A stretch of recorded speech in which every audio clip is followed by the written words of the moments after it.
নমস্কার বন্ধুরা, RP village স্টোরির পক্ষ থেকে সকলকে জানাই অনেক স্বাগত। আজকে আবার চলে এসেছি দারুণ সুন্দর একটা রেসিপি নিয়ে। এই দেখো, আজকে আমাদের গাছের একদম গাছ পাকা আম নিয়ে এসেছি। এই গাছ পাকা আম দিয়ে করে দেখাবো তোমাদেরকে আমের মালপোয়া। তো তোমরা পুরো ভিডিওটা দেখতে থাকো। আগে আমগুলো আমি এবার ভালোভাবে ছুলে তারপরে এই যে ছাকনাটার সাহায্যে ছেঁকে নেব। আমার এই আমের রসটা লাগবে।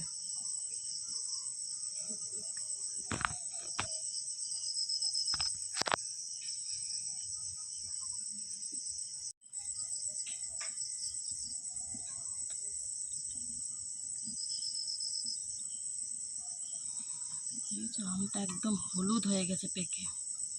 আমাদের গাছের এই আমগুলো কিন্তু খেতে খুব মিষ্টি, আর ভেতরে কিন্তু আঁশ খুব একটা নেই, খুব কম আঁশ।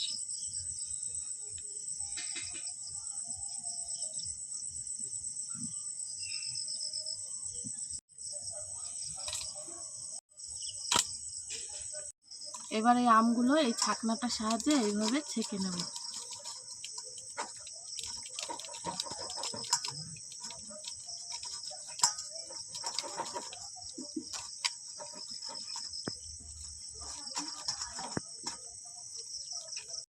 আমটাকে খুব ভালোভাবে এই ছাঁকনি দিয়ে ছেঁকে রসটা বার করে নিয়েছি। এবার ওর মধ্যে সুজি, চিনি, দুধ সব কিছু একে একে দিয়ে দেব। প্রথমে দিয়ে দিচ্ছি খানিকটা পরিমাণে ময়দা। তোমরা ময়দার জায়গায় এখানে চালের গুঁড়িও ব্যবহার করতে পারবে। তারপর দিয়ে দিচ্ছি বেশ খানিকটা সুজি, আর তারপরে মিষ্টির জন্য দিয়ে দিচ্ছি বেশ খানিকটা চিনি। এবার এটাকে গরুর খাঁটি দুধ দিয়ে মেখে নেব। আগে এমনি মাখি, তারপরে দেখব কতটা দুধ লাগে। খুব ভালোভাবে এটাকে মেখে নিতে হবে।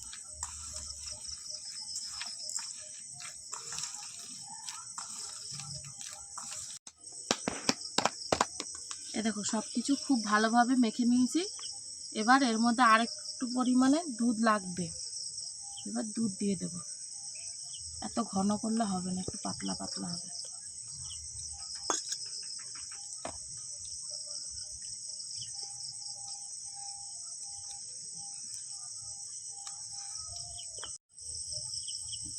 এ দেখো, এই রকম ঘনত্বে এটাকে মাখতে হবে।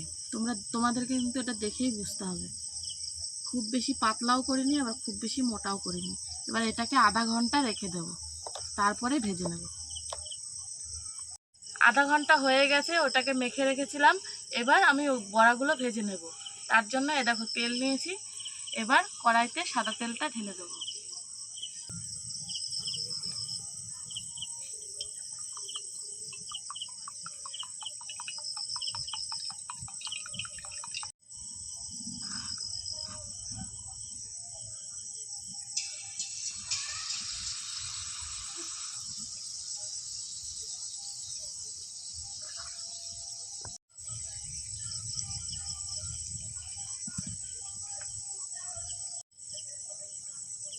এ দেখো, তেলে দেওয়ার সাথে সাথে দেখো পিঠেটা কেমন ফুলে উঠলো। ফুলে টুবু টুবু হয়ে গেছে।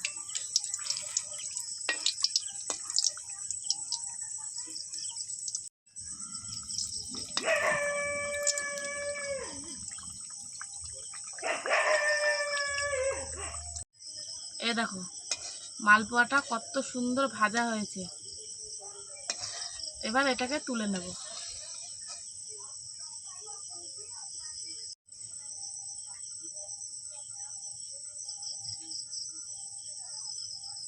এবার ওইভাবে সবগুলোকে ভেজে নেব।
এ দেখো সব মালপোয়াগুলো ভেজে নিয়েছি। তোমরাও ঝটপট বাড়িতে রেসিপিটা বানিয়ে ফেলো আর আমাদেরকে কমেন্টে জানাও যে রেসিপিটা তোমাদের কেমন লাগলো।